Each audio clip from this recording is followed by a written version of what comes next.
It's the coldest hand that run down this land where the ocean lands. It's the tallest sound, the damn smallest crowd, but their hearts break loud. Far from ever feeling lost with me, I'll push you back towards the land and sea. They're going down for love, and love is free. Stick with me and I will guarantee you're never lost among the crowd with me. Never lost among the crowd with me. Yeah. So, they're the pegs I'm putting in. Okay. And there, and all the way down. And remember, this is a faux building. Let me just take you off the stand. Off my plate. So, you can see there'll be one up there, then there'll be loads going up, framing this window as well. One on the bottom, and then one big one on the top. And sorry about the filming, because I'm a bit tight here, close up. But, so what I do is I just go along where these uprights are, and put a peg at the bottom, because there's going to be another oak timber going up the front of these. So they'll have oak, and then in between there'll be the laths, which I'll be plastering. But it will be very effective. Look the dog's ghoulies, as they say. And these pegs, they're going all the way through the batten, all the way through the timber, and into the stud work. So they help to hold this in as well, hold this framework in, as well as the stainless steel. They're long. I forgot the size of them now. Let me just think. I think they are 60mm long, and they are stainless steel. And you can just see one tip there, one at the bottom. You get three in a line, and that holds this all to here, like, you know. Anyway, let me get some more on, and I'll show you later. Well, if we don't get rained off with this lot coming. Yeah.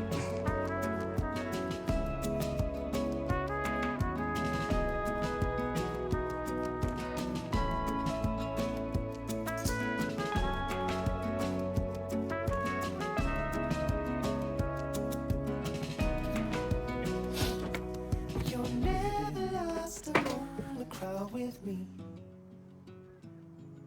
never lost among the crowd with me. Everywhere you go, I'll be. Anywhere you go, I'll see. Even in the autumn breeze, when the trees are shaking off their leaves.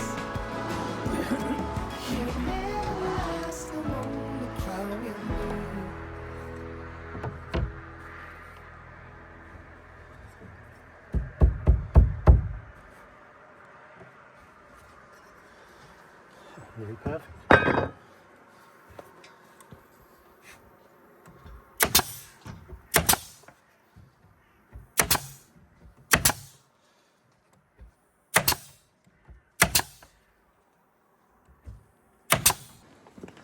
The panels I'm creating, yeah,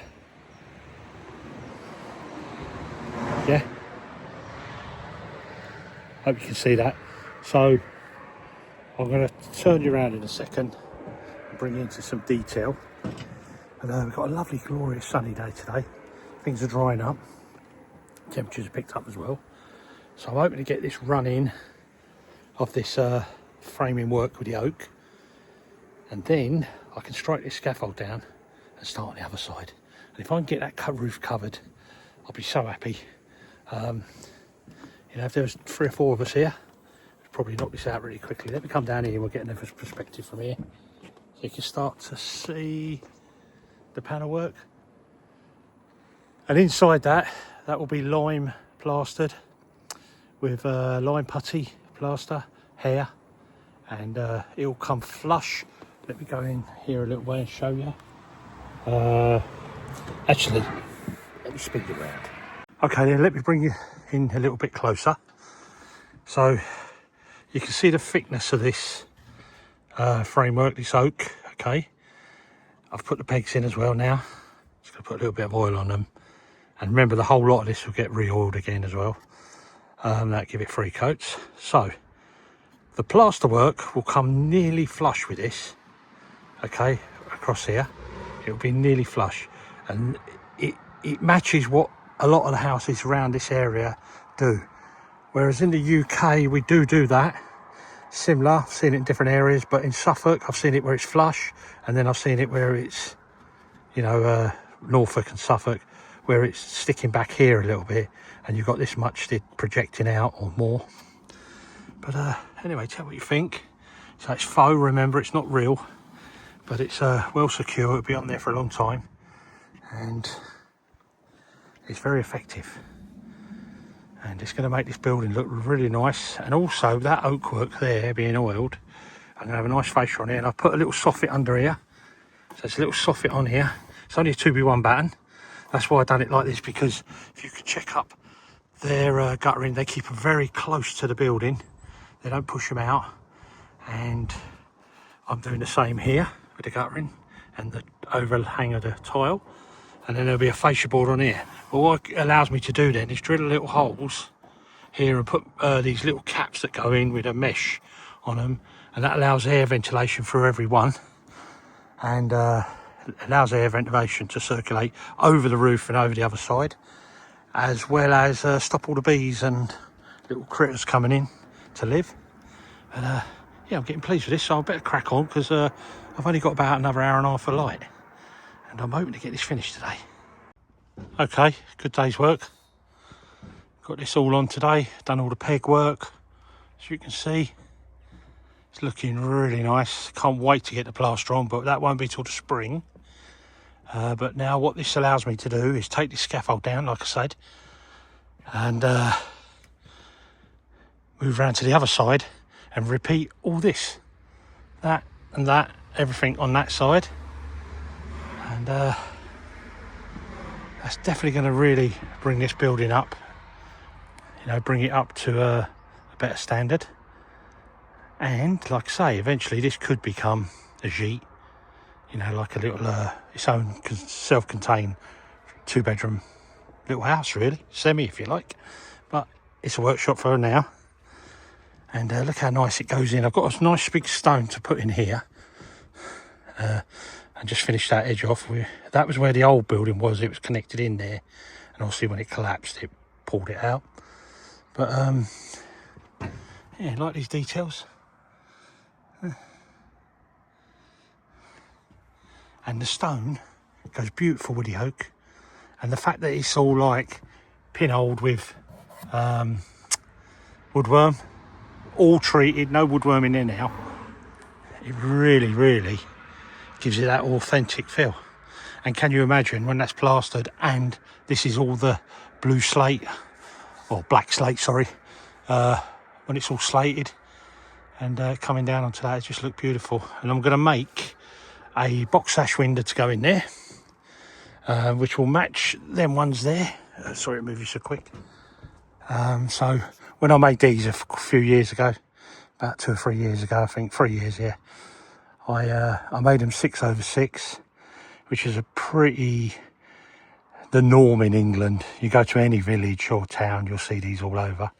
These are called 6/6s, and I've made hundreds and hundreds of these in my life, and different forms of them as well, arch top ones. What else have we made? Bow fronts. What else is there? 9/9s, all different configurations. But anyway, I digress. I'm going to make one that matches them and goes there, same colour. Anyway, and I made that bottom rail a bit thicker, heavier, slightly heavier than this top rail. And then obviously the studs, if you like, are thinner. They're only just over 3 inches.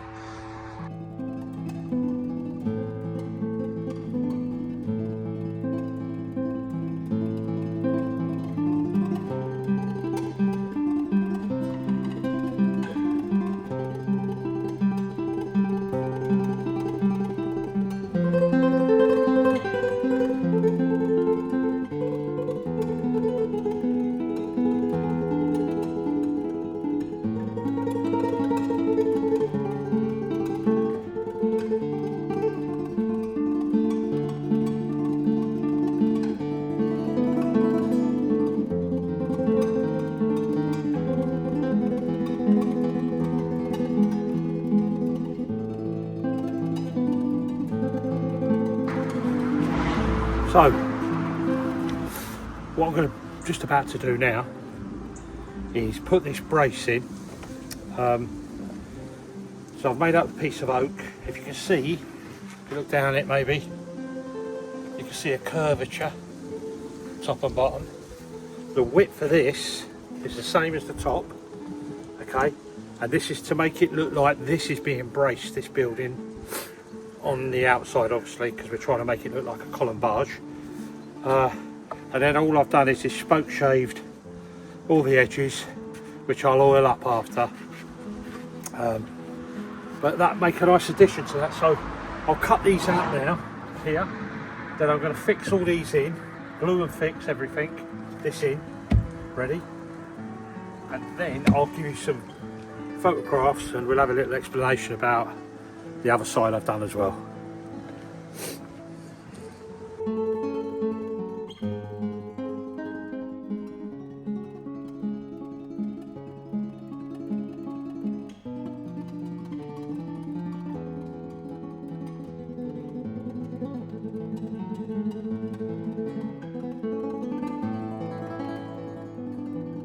Okay folks, I've put the bracing up there, but I'll bring you over this one to show you this one because you never saw this one. And then I've put one in this side as well. So this is the bracing in oak and it's got a slight curve in it. You probably wouldn't notice it unless I told you, but if you was constructing this in real oak, then you would look for a natural curve in the timber and then you would mortise and tenon them in. And that would work like sort of like gallows, if you like, or a bracing. But this is just faux to look like it. But I've put some pegs in as well, so it looks like some mortise and tenon going up through there. And then what this one would do, this would be a solid all the way through, and then you'd cut in into the back of the timber. You'd cut your uprights, right? There's a peg down there, and then you can see I've made it all oldie. But what I'll do is I'll go downstairs and I'll try and give you a picture from down there. Let me go over here, just give you an idea of this one. So then again, the same again.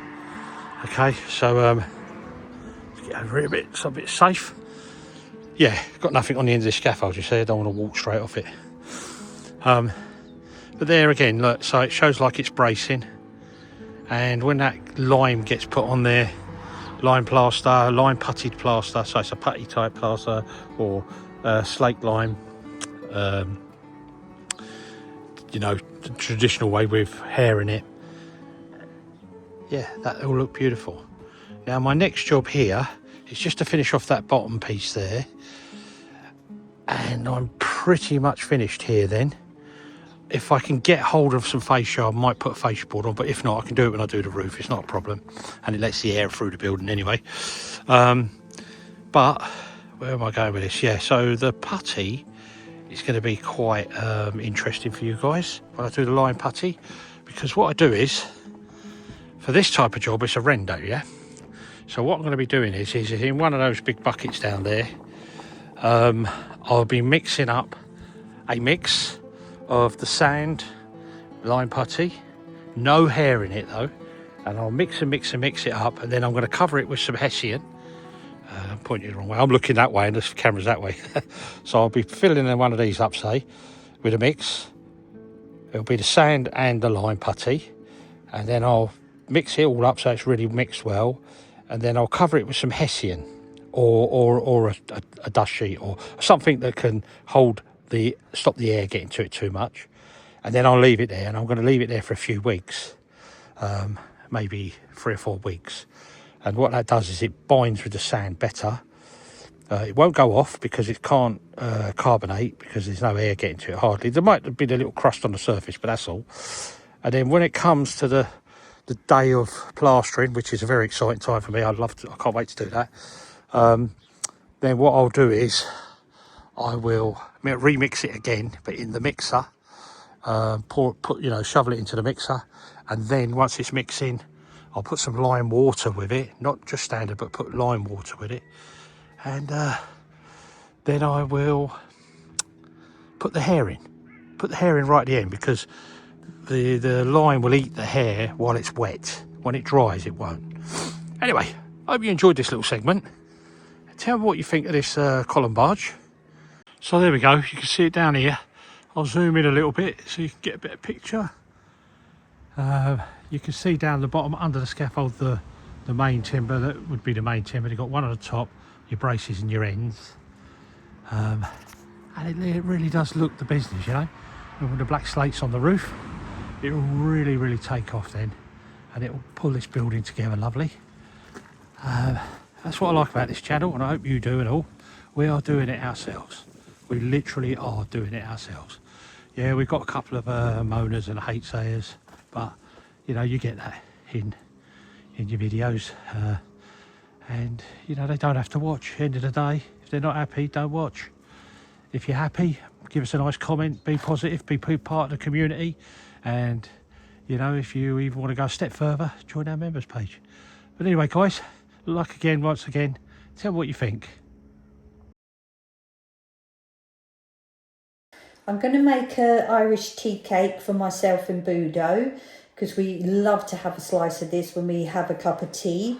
I have in my bowl 300 grams of mixed fruit. I've used sultanas and dried gooseberries, which is something different I'm trying. You can use any fruits you want, but just as long as they're 300 grams. I've got 300 mils of tea, which has been stewing. So what I'm going to do now is I'm just going to lightly squeeze the tea bags, remove them. Then I'm going to add my fruit to my bowl. Then add the stewed tea. The last couple of times I've made this fruit cake for myself and Budo, I've actually made it without alcohol. It depends what mood we're in, but we found this is really moist, isn't it, without the alcohol?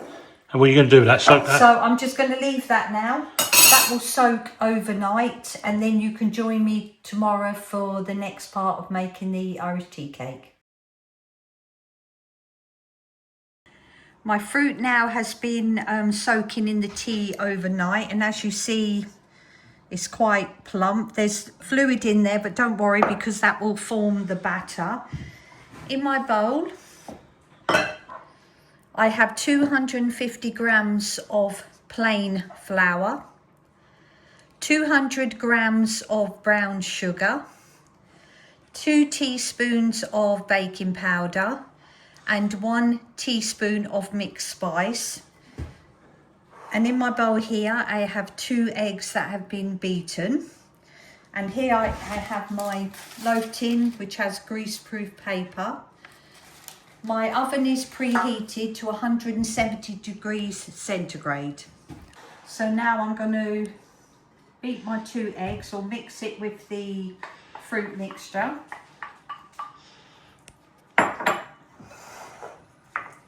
Just combine that.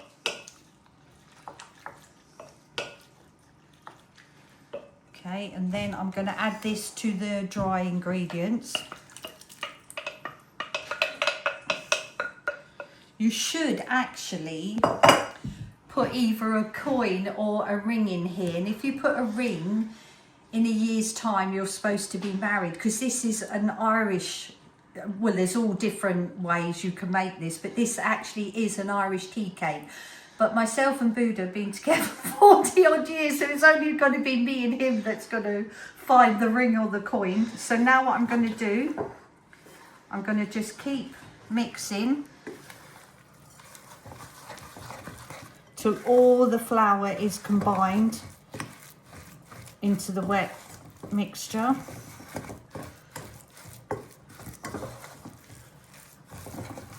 Takes a few seconds.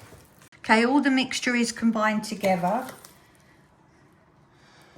So now I'm just going to put it in my loaf tin. This is actually quite a simple one, isn't it, Oh, Trace? it's just so straightforward. Do you remember I used to make this? Yeah. Years ago? Yeah. What, 20 odd years ago? Yeah. I used to make this for us, didn't I, as well? It's been a family favourite for a long time, Our daughter isn't it? used to make it as well, didn't she, Chloe? Yep. when they used to have snow days, they used to all come in and start making cakes. So we used to have 3 or 4 different cakes. Loved it. I have made it though. I do make it with alcohol as well. So, but this one I think is just nice without the alcohol.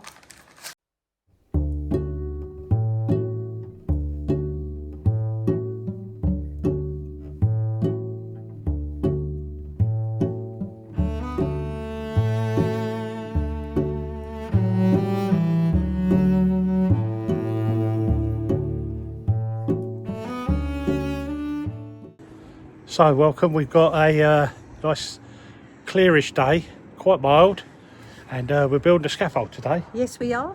I've got my trusty hole digger here, digging some holes for the plates. And the pole passer, but... The foot plates, that is, yeah. We've got the first bit in, haven't we, behind you? Yeah, so that was the awkward bit, weren't it, to do? Well, I'll turn you around in a minute and show you what we're doing. But this is quite a hard bit, really, because you've got to get this right, because I'm going to be working off 2 levels. So the level you see here is where I'm going to be working up to there, and then there'll be another level there which will take me up to all the roof, so I can now cover this side of the roof. But we're hoping the rain stays off for a couple of days. Yeah. Oh, if it could just stay like this, I mean, it's not even cold. No. If it could stay like this even for a week or 2, oh, it'd be fantastic. It'd be brilliant. I need a week. I Yeah. need 1 week to get this covered, do all the scaffold, do everything I need to do here, put this side in as well and cover this.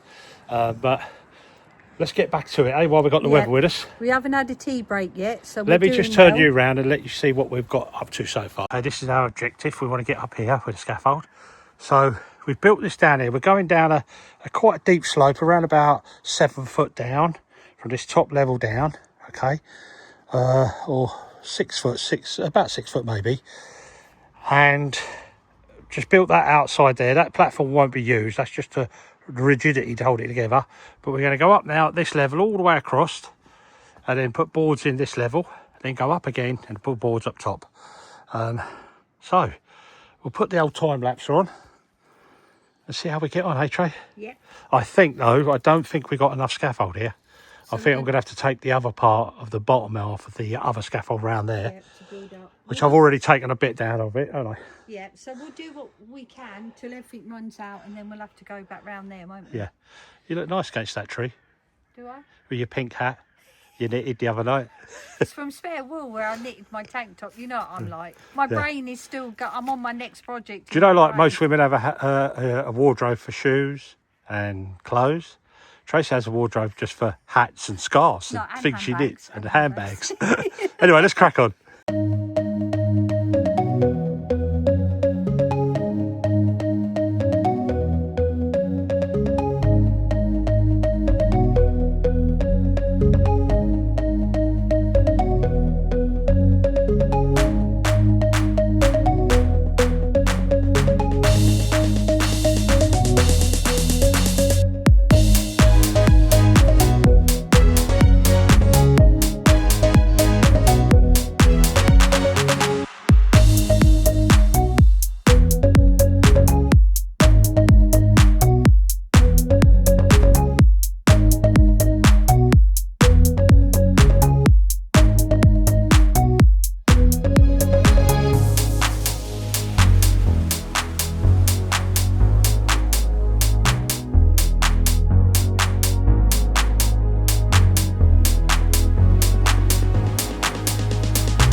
So, job done.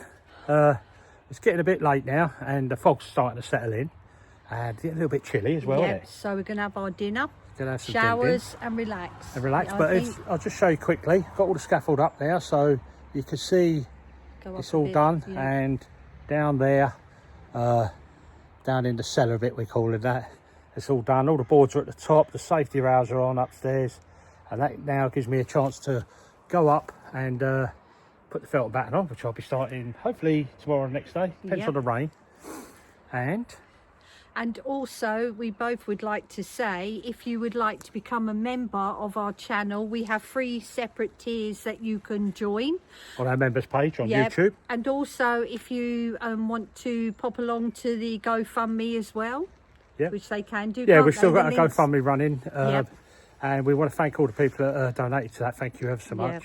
We'll also thank the new members that have joined, and all the members that have joined the members page on YouTube, because that helps for us. It all for the creative for video creating. It really does help us. Definitely help. And also, if you fancy buying us a coffee, just to say thank you for making the videos. Yeah, well, if you just want to buy one-off coffee, that'd be lovely. Yeah. But it's the important thing is, I think, for the members page to build, because that actually helps us buy equipment. You know, we need more bits of equipment. Our laptop is really coming to an end. I mean, we're having problems with it at the moment, but it's the only thing we can create our videos on. But we will have to look into getting another one soon. But, you know, that does help us if you can get into our members page. But listen, guys, that's the end of this week's video. Thank you for joining us. And come and see me on the next video, where I start to felt and batten this. We'll be getting all the battens up, ready. And unless we've still got a bit of light after dinner.